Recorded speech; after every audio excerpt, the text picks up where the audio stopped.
Here is a storyline that is not being talked about quite enough for the Carolina Panthers.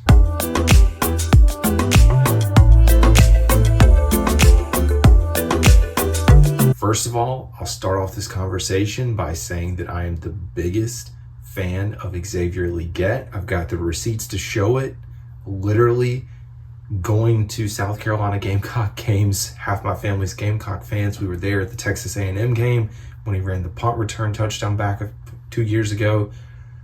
I followed his career over these last 3 years. As soon as this draft process started, when I looked at the group of available wide receivers, he was right there on the list.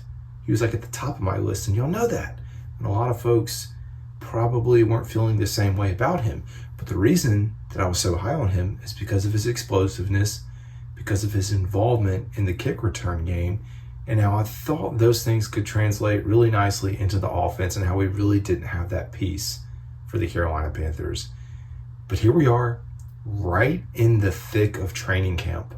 Right in the thick of this, folks. And honestly, training camp's almost done. You look at this week, you have New York Jets who are coming into town and then moving on to Buffalo. And camp is done. You have another week after that, and you're here in week one of the regular season. Now, Xavier was back at practice, so that's a good thing.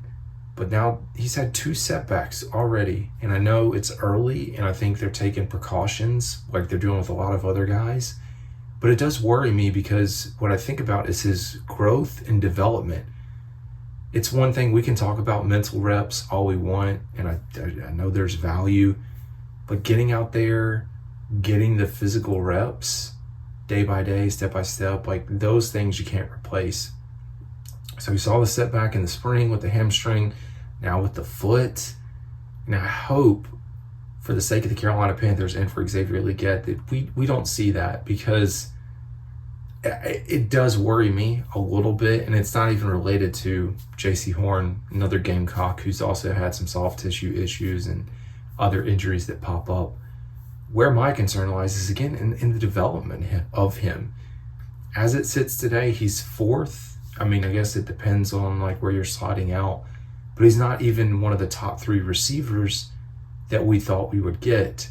And so when I think about his growth and development, and sure, he can come alive and come on later in the season, which is what we want. But you look around the league, and especially some guys that were drafted after, some that were drafted right before.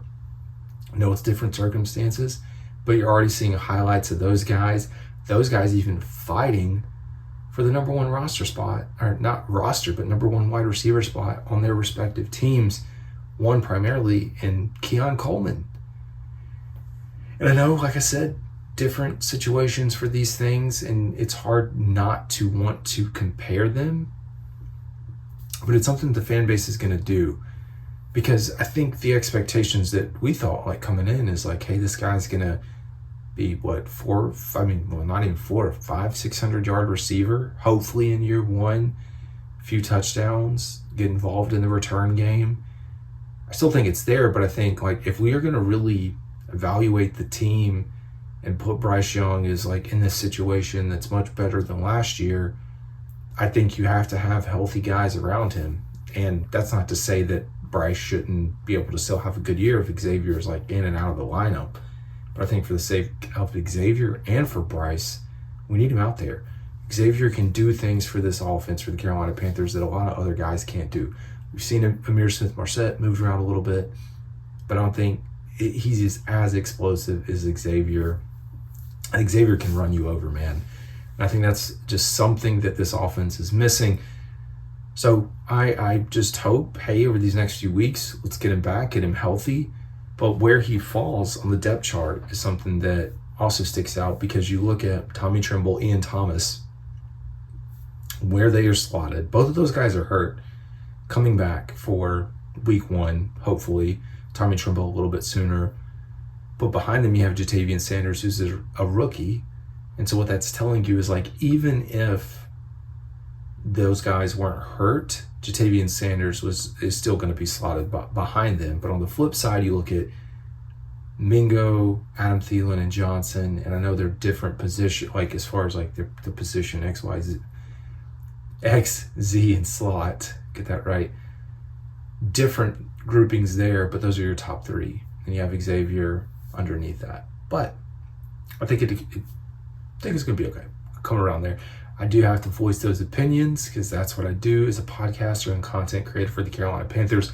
Let me know, are you concerned about Xavier and his health?